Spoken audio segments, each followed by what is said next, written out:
Magandang araw sa inyong lahat mga idol. Bali dumayo kami ni Bro Ben dito sa may Barangay Bugas. Sayang lahat na delete yung intro natin mga idol, na wala sa camera, kaya diretso na tayo dito sa dagat. Bali kami lang ni Bro Ben yung magkasama na namana dito sa may Barangay Bugas. Sa idol Jung kasi maaga pa na pumunta sa dagat, kaya hindi nakasama sa amin. Target natin dito mga idol, isang grupo ng mga samaral. Marami itong samaral na ito, napakarami nila na grupo. Kaya dito lang tayo duman sa gilid ng malaking bato para masurpresa natin kung sakali man na nandito yung mga samaral na hinahunt natin. Dahan-dahan lang tayo na lumalapit para hindi natin mabulabog yung maliit na isda. Pagkarating natin mga idol dito sa dulo ng bato, eto nga nakita natin itong grupo ng mga samaral, kaya pumili na tayo ng isa. Natitirahin natin. Halos pare-pareho naman yung size ng mga samaral na ito, kaya tinira lang natin yung una na lumapit sa atin.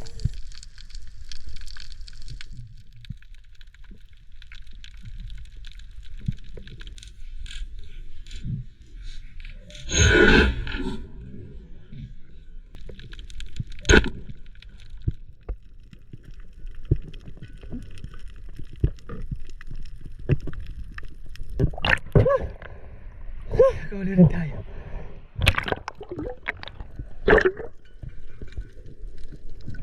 Samaral mga idol. So dami nila. Wala lang tayo ng isa.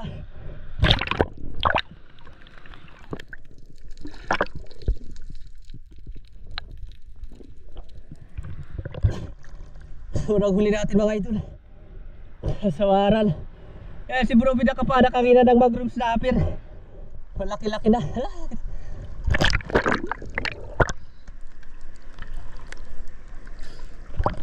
Ay, laki daw. Isa. Maliikot na lang kami mga idol kasi malabo dito yung tubig. Sana makahuli tayo. Pagsisid natin ito mga idol, dito tayo sumisid sa medyo malalim na parte sa mga bahura.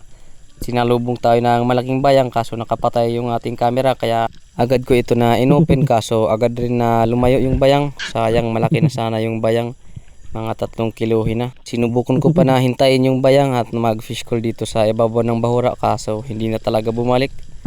Sayang.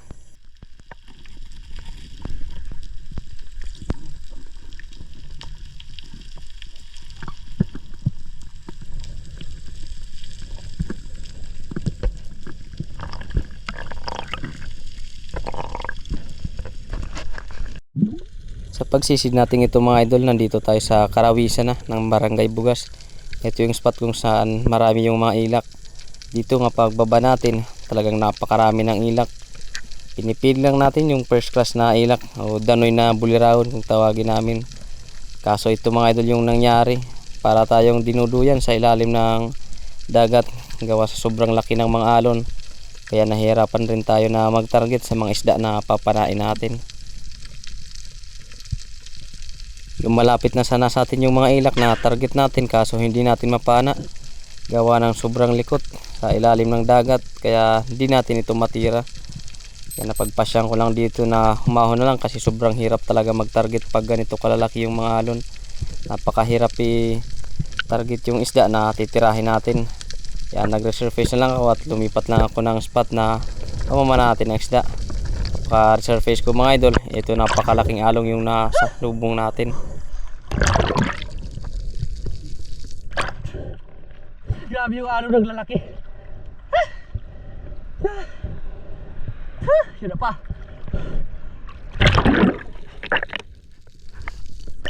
Ay. Pera pa. Di kalayuan mga idol dun sa nakita natin ng maraming ilak, at eto nakatagpo rin tayo ng isang piraso na ilak na bulirawon, kaya dali-dali natin ito na sinisid. Tagad ko na rin ito na tinira para sigurado na matatama natin.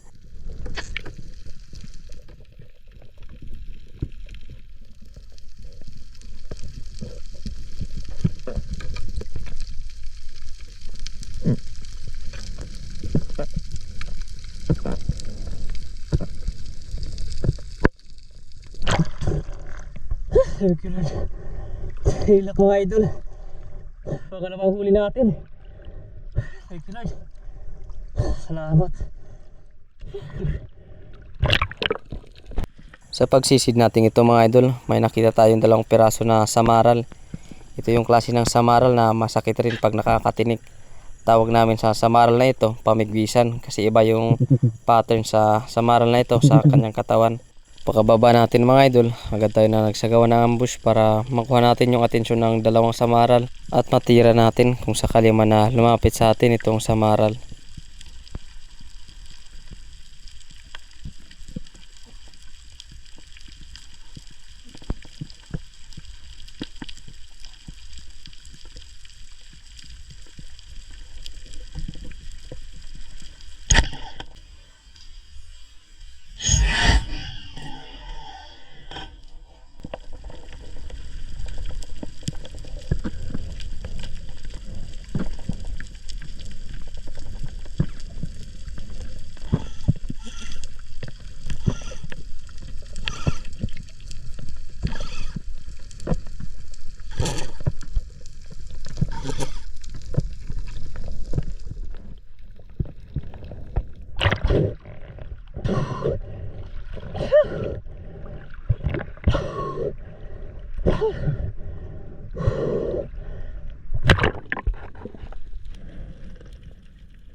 Thank you, Lord. Pangatlong huli natin. Pumigwisan mga idol.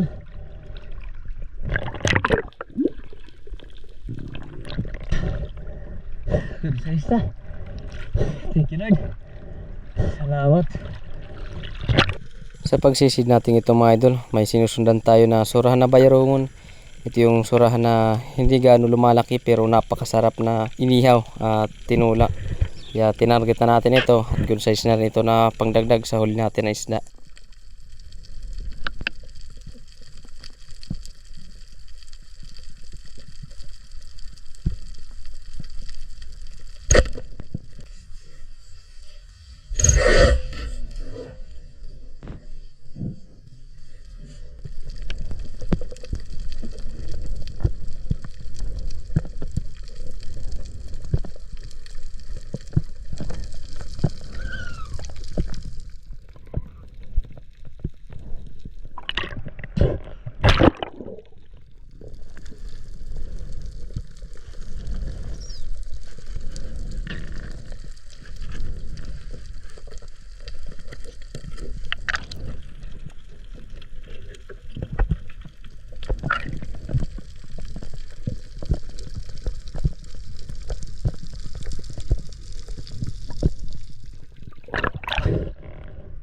Thank you, Lord. Surahan mga idol na bayroon. Tinira na natin kasi ano, mataba. Salamat, sarap na ito mga idol sa sinabaw at sinihaw. Thank you, Lord. Sa pagsisid natin ito mga idol, may nakita tayo sa good size na spotted snapper. Kaya dali-dali tayo na bumaba at dumapa tayo dito sa ibabaw ng mga malalapad na coral. Nagbabaka sakali tayo na makuha natin yung atensyon ng isda at matira natin ito. Kaso pagdating natin sa batuan dito sa may mga coral, agad na lumayo yung spotted snapper. Kaya hinintay ko lang ito, nagbabaka sakali na baka bumalik pa. Di nga tayo nagkamali, bumalik itong spotted snapper. May kasama na isang maya-maya. Kaya ito na yung tinira natin.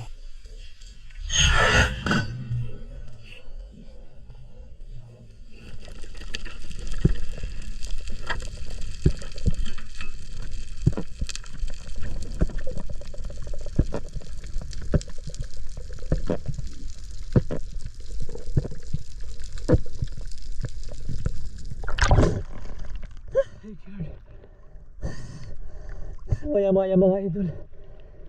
Salamat. Biglang lumapit sa atin. Thank you Lord. Salamat. Sa pagsisid natin ito mga idol, may nakita tayo isang good size na triggerfish. Paligid-aligid dito sa batuan, kaya dali-dali tayo na bumaba. Nagbabaka sakali na matira natin. Medyo nahirapan lang tayo sa ilalim ng dagat pagdapa dito sa may mga batuan.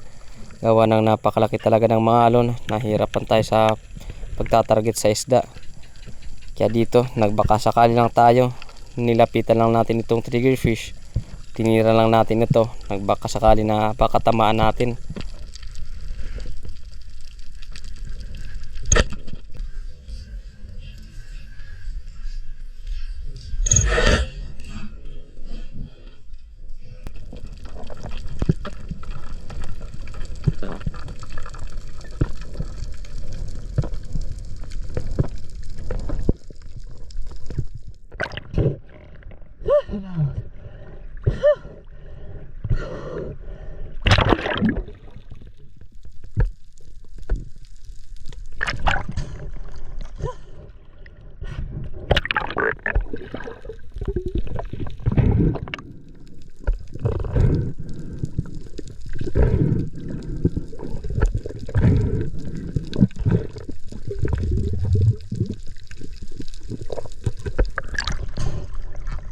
Triggerfish mga idol.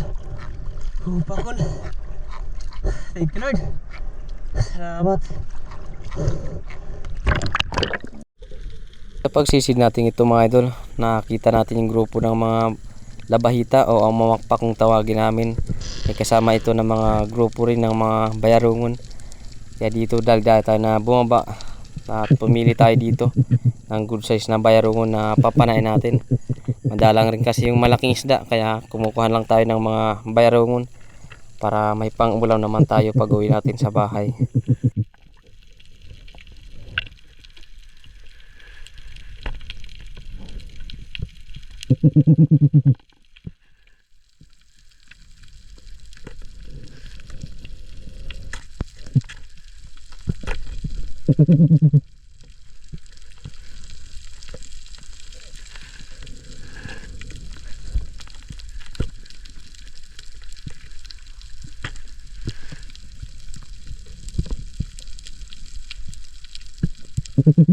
Dito na makapili tayo ng pinakamalaki sa grupo ng mga surahan na bayarungon. Agad ko na ito na tinira.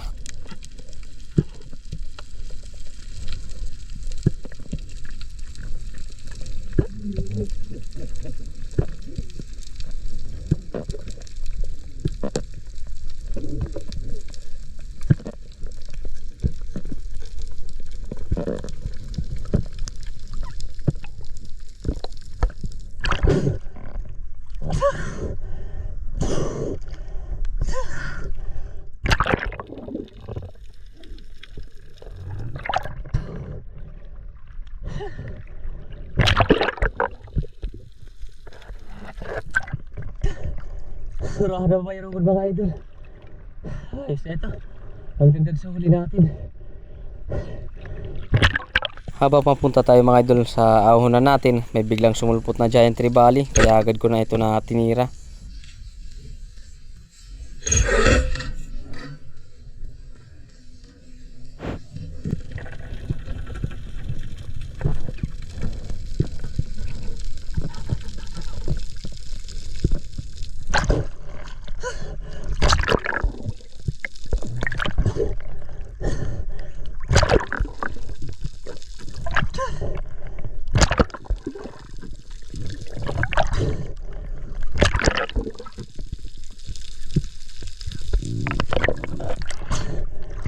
Salamat.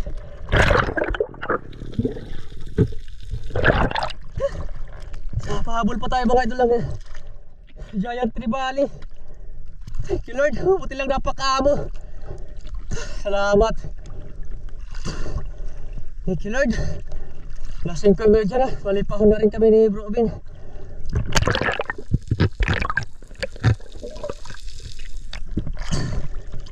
Salamat Ginoo.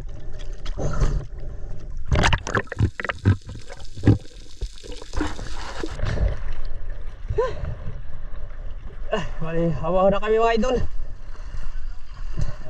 Hapon na. Alas 5:48 na. Ito yung huli natin. Salamat nakapahabol pa tayo ng pamsa. Si Bro Bin yung pado kasi may mga ilak. Malaki yung mga ilak ni Bro Bin. Yan mga idol, ito lahat yung huli namin ni Bro Bin. Ito yung huli natin. May 4 na piraso tayo at 3 pirasong surahan na bayarungon. Tapos isang triggerfish, isang maya-maya, ilak, tapos samaral, 2 pirasong samaral. Ito naman yung giant tribali natin. Buti lang pinuntahan natin yung spot kung saan nagtitipon-tipon yung maliit na isda. At ito may nakita tayo. Yung giant tribali, mga 2 kilo siguro at kalahati. Ito naman yung huli ni Bro Bin. Ayun o, laki na. Ito yung masarap na ilak, first class danoy na bulirawon. 4 na piraso yung ilak ni Bro Bin. Tapos isang bulagdatan o Bega Emperor, mangrove snapper, triggerfish, 2 piraso yung triggerfish, tapos chiggered snapper. Ayos na. Bali, tabay lang tayo mga idol sa bahay para kilo natin kung nakailang kilo tayo. Hapon na rin, mag-alas 6 na. Tabay lang. Let's go. Sir, magandang gabi sa ating lahat mga idol. Gawin lang natin. Galing Amana. Ito yung last natin na napana. Itong tribali. Giant tribali. 2 kilot kalahati mga idol. 2 kilot kalahati yung mamsa natin. Bali, isama natin itong mga first natin na isda. Itong maya-maya, tapos ilak. Tapos 2 samaran. Hindi mo ba ako yan, o? Yan. Yan ba, o?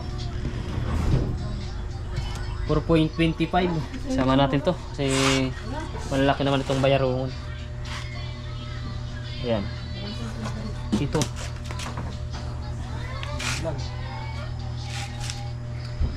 Purang 3/4 yung pangbenta natin mga idol na first class. Purang 3/4. Tapos yung pang-ulam naman natin, ito, triggerfish, mahigit 1 kilo. Ayos na. Bali, sasabawin natin to, isisigang natin para makahigop tayo ng sabaw. Bali, dito sa mahigit 4 na kilo may mahigit 1,000 pesos tayo na kikitain. Ayos na. Malaking blessing na mga idol, malaking tulong na para sa pang-araw-araw natin na pangailangan. Bali, tabi lang tayo mga idol sa susunod nating video. Yung shoutout natin sa susunod na natin upload para makapag-ipon ulit tayo ng i-shoutout natin. God bless po sa ating lahat at maraming salamat sa inyo sa walang sawang pagsuporta, pagsubaybay sa ating channel. Bye bye!